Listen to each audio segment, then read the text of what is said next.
Bonjour, comment allez-vous? Ouais, ça va bien. Je suis en Ça vacances, donc va? ça va. Hein. Ouais, ouais, Vous êtes ça va bien. disponible pour une petite interview? Ouais, je suis dispo, y a pas de souci. Bon, super. Alors Aurélien, vous êtes joueur professionnel formé à Rennes. Ouais, c'est ça, ouais, tout à fait. Vous êtes passé par l'US Orléans, bien évidemment, la Vitraine, Ouais, l'USC Créteil et le Dynamo Miss. c'est ça. Ouais, Et maintenant, vous êtes à l'heure actuelle l'SM Caen. c'est ça. C'est ça. Bon. Alors pendant cette interview, nous allons parler de votre carrière, bien évidemment, D'accord. de l'actualité footballistique et aussi, bien évidemment, du PSG, parce que nous sommes là-dessus. D'accord, y a pas de souci. Alors, du coup, je voulais commencer par savoir ce que vous pensez de cette Coupe du Monde et savoir ce que vous pensiez de l'équipe de France. Bah, déjà, par rapport au match que j'ai eu de la Coupe du Monde, je trouve que les matchs sont assez ouverts et il y a pas mal de buts. Après, je pense que les grosses équipes sont pas encore rodées et vont monter en puissance. Bah, l'image du Brésil, même de l'Argentine hier soir. Je pense que ça va venir au fur et à mesure et que pour l'instant, comme j'ai dit, il y a beaucoup de buts et c'est un football offensif, donc c'est bien à regarder et c'est plaisant. Après, concernant l'équipe de France, le match de hier soir, je pense qu'ils ont joué le Honduras, qui n'était pas une grosse équipe, mais ils ont bien joué parce que c'était pas évident quand même. Il fallait pas tomber dans la tricherie des Honduriens et voilà, ils ont bien fait, ils ont attendu, ils ont pris des coups, mais ils n'ont rien dit. Et après, il fallait juste marquer ce premier but pour libérer et c'est ce qu'ils ont fait, c'est ce qu'ils ont su faire. Et je pense que la victoire de 3-0, elle est largement méritée et je pense que ça leur met de la confiance pour les prochains matchs. Elle est méritée, ça c'est sûr, mais c'est vrai que, oui, comme vous le disiez, ils en ont pris des coups. Hein. Mais Ouais, c'est sûr, c'est sûr. Mais après, je pense que c'est le football aussi du Honduras. Ils jouent comme ça un peu, ils jouent avec leurs armes, mais la France a bien répondu. Après, il fallait pas rentrer dedans. Et à part Pogba, à un moment qui a eu un peu chaud, mais sinon, je pense qu'ils ont su faire, ils ont su jouer leur football. Et je pense qu'on a une bonne équipe de France qui joue bien ensemble et qui est solidaire. Et on le sent sur le terrain. Et voilà, après, maintenant, il y a le match contre la Suisse et on verra un peu plus ce que ça donne sur ce genre de match. Et qu'est-ce que vous pensez justement, pardon, qu'est-ce que vous pensez exactement de cette équipe de France?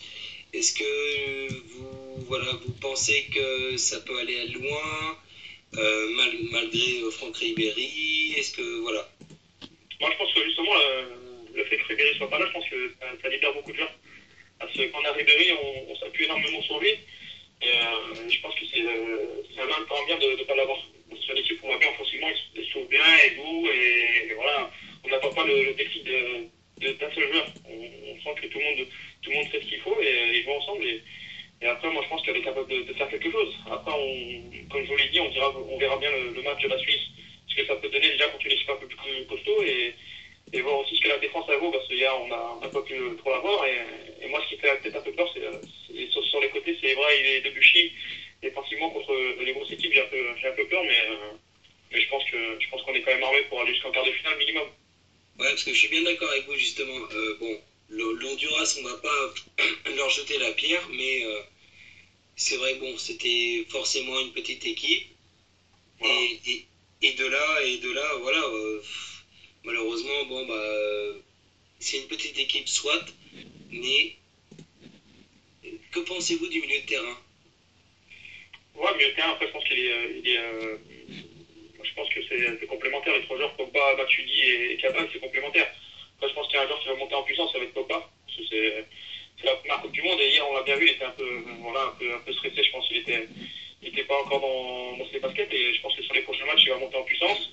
Après Matuidi c'est quand même un récupérateur qui a récupéré énormément de ballons on le voit avec le PSG et Cabal c'est un joueur qui est capable de faire jouer de derrière donc je pense qu'on a un bon milieu de terrain et après on a des joueurs devant comme Valbuena, Griezmann et Benzema qui jouent collectif. Donc je pense comme je l'ai dit, on a une équipe qui peut jouer ensemble et qui peut faire de belles choses. Après ce qui me fait un peu plus peur, c'est la défense. Moi, ouais, c'est ça, on l'a pas encore vu sur des gros matchs, donc à voir. Vous avez peur de quoi? De la défense centrale Varane-Sako? Sako, et Varane, je pense qu'ils sont complémentaires. Après, c'est un peu jeune encore et au niveau, faut quand même, voilà, faut quand même être concentré 90 minutes. La moindre petite voilà, saut de concentration, ça va très vite à ce niveau-là et on peut le voir souvent avec des champions et je pense que les matchs à tournois internationaux comme la Coupe du Monde, il faut être prêt à 90 minutes et hier on n'a pas été mis en danger, donc on n'a pas pu le voir, ça c'est sûr. mais ça peut être compliqué sur les grands matchs, mais bon, après, comme je l'ai dit, tout le monde fait le boulot et tout le monde défend aussi, donc je pense que s'il y en a un qui fait une erreur, il y aura toujours un pour récupérer derrière, donc c'est ça qui est bien avec l'équipe de France, je pense. Et votre pronostic pour France-Suisse? Moi, je vois bien gagner 2-1, moi, le match. On va gagner 2-1. Ouais. Bon, eh bien écoutez, donc du coup, moi je vais revenir sur votre carrière. D'accord. Je vais revenir sur votre carrière, puisque vous êtes passé donc à Minsk, et je voulais savoir Oui. un petit peu le niveau du championnat. Niveau du championnat, bon, après, il y a la grosse équipe là-bas qui gagne depuis 7 ans le titre, c'est le Bate Borisov, qui a fait un exploit en Ligue des Champions l'année dernière, qui a battu le Bayern Munich 3-0 chez eux, qui est quand même une équipe qui est au-dessus, parce qu'ils ont des joueurs, ils ont que des internationaux, et c'était vraiment l'équipe phare du pays qui met le pays en avant, et c'est vraiment une belle équipe. Après, il y avait le Dynamo Minsk où je jouais, qui est le club du pays aussi, parce que c'est le club qui a gagné les seuls titres du URSS, pendant l'URSS, et voilà, après c'est un gros club aussi, et nous on a fait la Coupe d'Europe quand j'étais là-bas, et on sent qu'au niveau infrastructure et voilà, et au niveau du football, il y a de quoi faire largement, et ils n'ont pas envie des clubs de Ligue 1.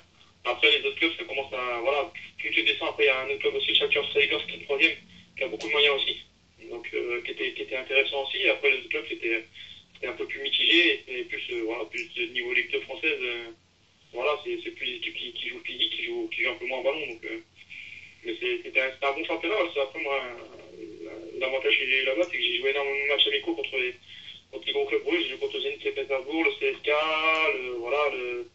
le Shakhtar Donetsk aussi, Dynamo de Kiev, j'ai joué, donc ça m'a permis de jouer des gros cylindrés de l'Europe de l'Est, et ça m'a appris beaucoup. Et votre meilleur souvenir Mon meilleur souvenir Oui. là-bas, c'est un coup d'Europe en Norvège. On a joué là-bas et on a eu chaud, mais c'était mon meilleur souvenir, même si j'ai été expulsé, c'était un gros match avec un gros manque d'intensité, tout ça, et c'est des matchs que tu as envie de jouer, c'est un souvenir, parce qu'on sur le terrain, on voyait les fjords de Norvège, et c'était magnifique. Bon. Et quels sont vos objectifs maintenant? Non, là j'ai envie de repartir, moi, d'essayer une autre aventure à l'étranger, donc Bien sûr. je suis en train de voir ça, donc on va voir. Pour l'instant, on est en train de travailler dessus, et j'aime bien. La mentalité à l'étranger est différente par rapport en France, et j'ai bien aimé, moi, partir à l'étranger, donc j'ai envie de retenter encore une aventure à l'étranger. Et qu'est-ce que vous pensez justement de l'arrivée des Qataris sur le PSG? Moi, je pense que c'est un avantage. Hein. Moi, on le voit par rapport aux joueurs qui recrutent. Je pense que c'est un plus pour la Ligue 1, ça permet d'être vu et de mécaniser le championnat de France. Donc après, moi, je préfère avoir des bonnes équipes dans le championnat de France, et si les personnes peuvent investir, moi je dis oui. Après, c'est quand même beaucoup plus intéressant de voir une belle équipe française en Coupe d'Europe et défendre les couleurs de la France. Donc quand on voit cette équipe du PSG, ça fait rêver, et vu les joueurs qui ramènent encore, c'est un plus. Donc voilà. Est-ce que c'est pas un frein justement de bon bah là ils nous ont habitués avec surtout Platini avec le fair play le fair play pardon financier. Bon ma foi qu'est-ce que vous pensez de ça? Moi, je pense qu'après, voilà, je pense qu'ils vont se réussir à passer dessus. Le fair play financier, ça a été instauré, mais bon, quand on le voit, ils arrivent vraiment à recruter des gens comme David Luiz. Donc je pense que ça va pas empêcher le PSG d'avancer dans leur quête. Et évidemment, le fair play financier, ils ont dû faire ça, mais les gros clubs comme le Real Madrid, les Barcelone passent dessus aussi. Donc je pense que c'est pas une gêne pour le PSG. D'accord. Est-ce que vous avez eu des contacts avec des clubs étrangers? Ouais, j'ai eu des clubs étrangers. Comme moi, quand j'étais déjà au Dynamique, il y avait le Zenit Saint-Pétersbourg qui m'avait suivi pendant un an. Et voilà, après à l'étranger, j'ai toujours déjà j'ai eu un contact, c'est un peu plus exotique. J'ai eu Chypre, j'ai eu la Grèce, j'ai eu pas mal de contacts dans les pays comme ça, mais j'aimerais bien jouer dans des championnats limitrophes à la France, pour voir un peu plus ce que ça vaut aussi. Ouais, donc du coup votre aventure à Caen pour l'instant c'est voilà c'est une très bonne chose pour vous. Ouais, voilà, c'est bien, mais après voilà, c'était une bonne aventure, mais maintenant j'ai envie de voir autre chose, j'ai envie de. de Roubaix. Vous le méritez, hein, parce que quand on voit, voilà, vous êtes les meilleurs buteurs là-bas. Ouais, Ben oui. Donc, il y a un moment où c'est vrai que je peux vous comprendre. Hein, non, c'est sûr. Eh bien, écoutez, je laisse la main à mon collègue Christophe. D'accord. Oui, oui, bonsoir. Donc je suis Christian et c'est vrai, je suis doublement fier de vous recevoir ce soir parce que déjà avec vos qualités de joueur, c'est déjà un plaisir de vous recevoir. Et en plus, je tiens à dire, je suis moi-même rennais et je suis d'ailleurs pas en direct de Rennes, donc c'est un double plaisir pour moi de vous interviewer ce soir. Donc, en tant que Rennais ayant une mère née à Caen, en toute logique, je vais vous poser des questions sur le foot féminin.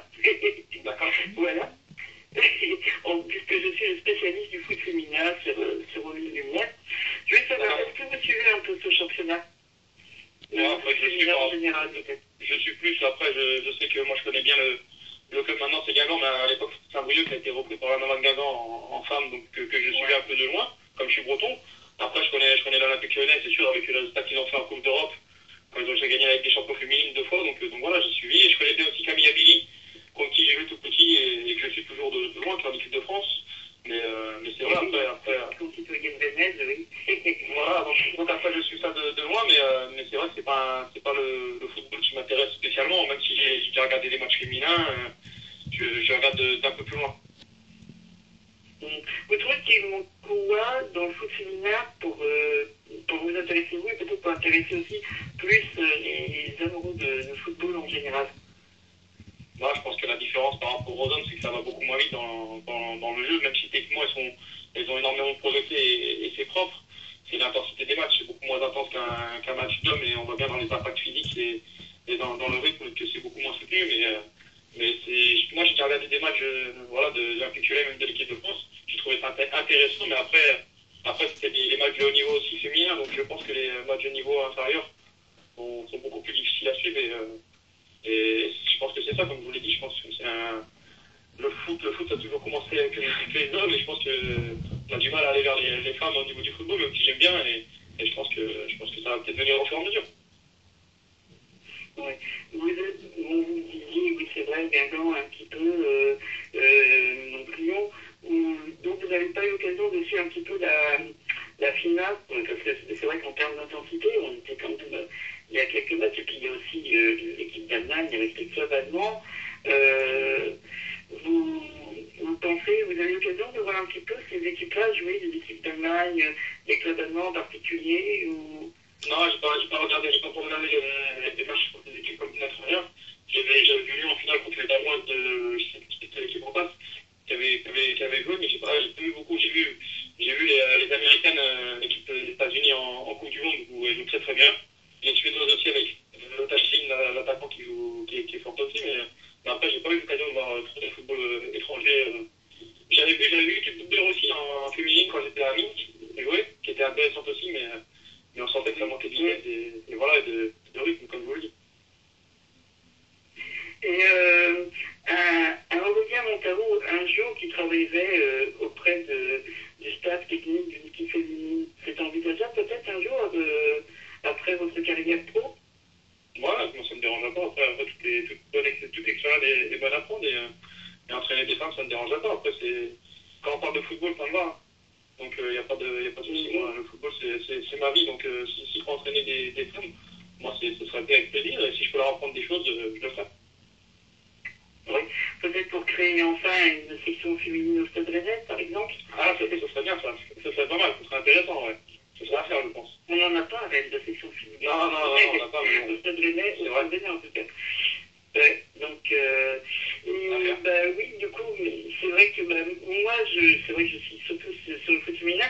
Je voulais tout de même, avant de repasser la main à mon collègue, vous féliciter pour le fait que vous êtes papa depuis à peu près une semaine.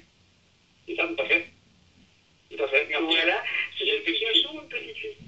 Une petite fille. Une petite fille, elle s'appelle June. D'accord. Eh ben, on peut même lui dédicacer cette émission, du coup, même. Et merci, c'est un plaisir. Et voilà, vous lui passerez l'enregistrement quand elle sera grande, voilà, pour qu'elle sache qu'il y avait une émission qui lui était dédicacée. Je vais, voilà, et j'ai beaucoup de bonheur en tant que papa, déjà. Et je vais me passer la main à mon collègue, dans ces cas-là, à présent.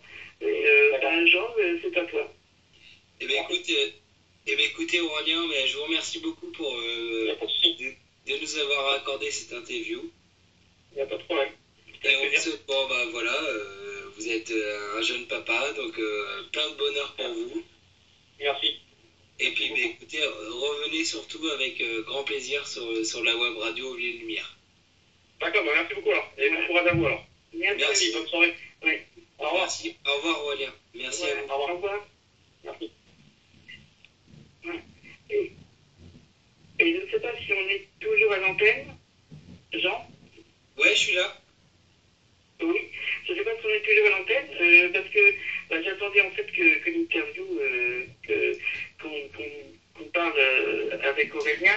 Avant de finir, j'aurais voulu donner une petite information qui touche au foot féminin de façon plus générale, mais en fait aussi à une cause, puisque ce soir, à minuit, finit la vente aux enchères des maillots des joueuses de Juvisy qu'elles n'ont porté qu'une seule fois. C'est un maillot en plus spécial qui a été conçu exprès pour le match qu'elles ont joué face à PSG lors de la 21e journée, le fameux match qui allait décider plus ou moins de laquelle des deux équipes serait seconde du championnat et jouerait la Coupe d'Europe. Donc la vente aux enchères se fait sur eBay, elle se finit à minuit et j'encourage toutes les personnes, non seulement amoureux de foot, mais aussi qui veulent faire une belle action, de si ce n'est d'acquérir, au moins de faire monter les enchères ce soir. Donc ils peuvent trouver directement sur eBay ou sur le site aussi du fcfjuvisy.fr pour toutes ces joueuses qui ont mis leur notoriété à la disposition de deux associations du coup qui s'appellent ELA et l'association Louis Carlesmo. Et voilà, quoi, c'était la petite info que je voulais donner parce que ça finit ce soir justement. Voilà. Écoute Christian, ben ouais, ce sera avec grand plaisir. Moi de toute façon je vais partager tout ça. Voilà, ok. Merci. Bah, je t'en prie, c'est avec grand plaisir. Ok. Tu peux conclure. Jean, tu peux conclure si tu veux. Bah écoute, je remercie tous les auditeurs. Je remercie surtout notre invité. C'était un grand plaisir. On peut remercier encore Aurélien, oui, tout à fait, Montarou. Et c'est vrai que là il y a un grand match sur TF1, donc on a eu quand même un peu d'auditeurs, mais si les auditeurs pourront écouter sur le site en podcast, parce que c'est vrai qu'avec le match de l'Allemagne face au Portugal, il y a beaucoup de personnes qui regardent le football. Mais sinon, les gens pourront réécouter aussi l'émission sur le site Oville Lumière, site radio.fr. Et je tenais aussi encore un bon... Surtout, que les gens partagent. Parce que, François, c'est... Voilà. Merci, Jean. Mais toi, pareil, tu as fait une belle interview aussi. Ça faisait très longtemps que tu as eu des soucis un petit peu, tout ça. Donc, je comprends tout à fait. De toute façon, je te remercie.